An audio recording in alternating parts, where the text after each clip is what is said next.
So we're caught up in drama. Assalamualaikum warahmatullahi wabarakatuh. Perkenalkan, nama saya Ismul Faizin, NIM 180141395. Di sini saya dari Prodi PGSD semester 5A, Fakultas Keguruan Ilmu Pendidikan, Universitas Muhammadiyah Bangka Belitung. Nah, di sini kita akan melakukan keterampilan membaca antara dua siswa. Nah, di sebelah kanan saya ini ada siswa kelas 4 namanya Ramadhani. Nah, di sebelah kiri saya juga ada Silpa Anjani kelas 4 juga. Nah, di sini kita akan mendengar keterampilan membaca antara mereka berdua tentang perubahan bentuk energi. Nah, yang pertama membacanya yaitu adalah Ramadhani. Kita dengar Ramadhani sedang membaca. Dan untuk Ramadhani silahkan membaca dengan suara yang nyaring.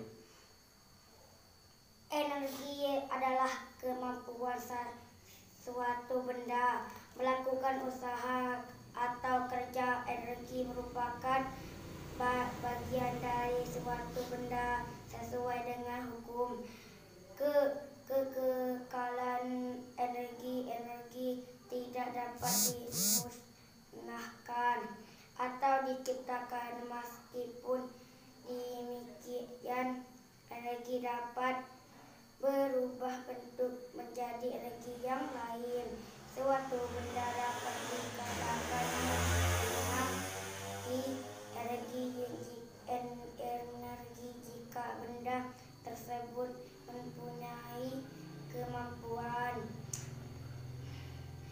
untuk melakukan usaha. Contohnya, air dapat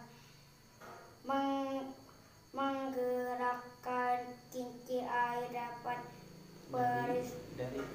dari peristiwa tersebut dapat disimpulkan bahwa air memiliki energi.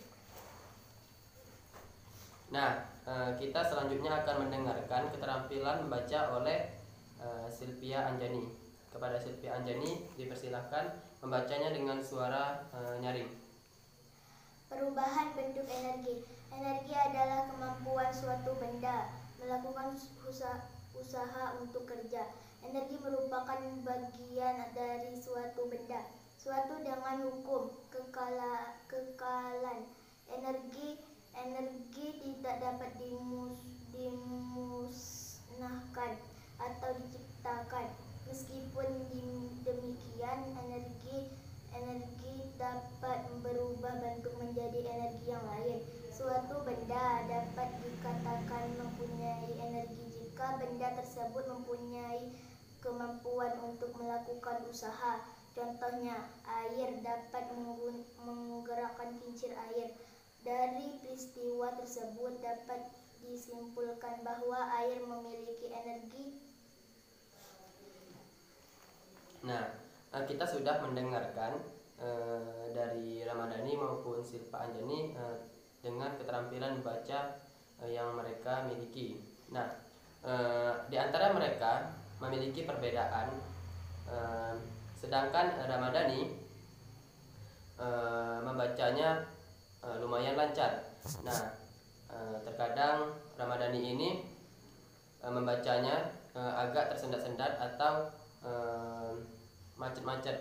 Misalnya, dia sebelum membaca dia memahami atau seperti mengeja dalam hati. Misalnya kata-kata yang belum pernah ia dengar atau belum ia pernah baca.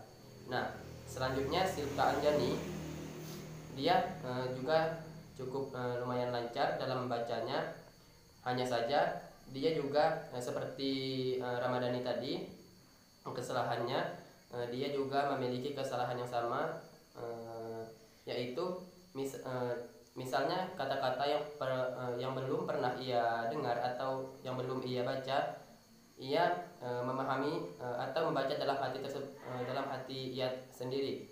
Nah, misalnya kekekalan ini di dalam membaca pasti ia agak agak terbata-bata atau tersendat-sendat, karena kata-kata itu kata-kata dari kekalan itu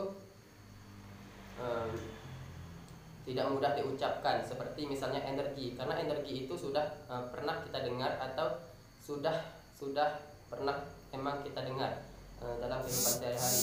Nah, setelah kita mendengarkan keterampilan membaca antara dua siswa tadi, saya akan bertanya, berapa seringkah mereka dalam bacanya keterampilan bacanya dalam kehidupan sehari-hari. Nah, saya akan bertanya kepada Silpa Anjani dulu. Nah, kepada Silpa Anjani, berapa kali dalam seharinya Silpa Anjani dalam membaca? 2 kali. Oh, oke, 2 kali. Kalau Ananda Ramadhani berapa kali? 1 kali. 1 kali. Oke. Nah, mereka dalam membaca seperti Ramadhani dalam satu harinya 1 kali, dan Silpa Anjani 2 kali dalam 1 hari. Nah, kita lihat perbedaan antara mereka berdua tadi dalam membacanya.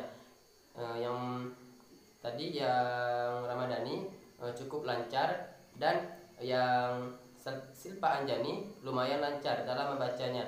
Sebenarnya mereka sudah memiliki kelancaran masing-masing dalam keterampilan baca mereka itu tersendiri. Namun mereka kurang dalam membacanya dalam kehidupan sehari-hari mereka. Nah, seperti kebiasaan-kebiasaan tersebut, kalau kita sering membaca, maka kita akan lancar dalam membaca dalam kehidupan sehari-hari kita. Nah, sekian, terima kasih. Wassalamualaikum warahmatullahi wabarakatuh. Waalaikumsalam warahmatullahi wabarakatuh.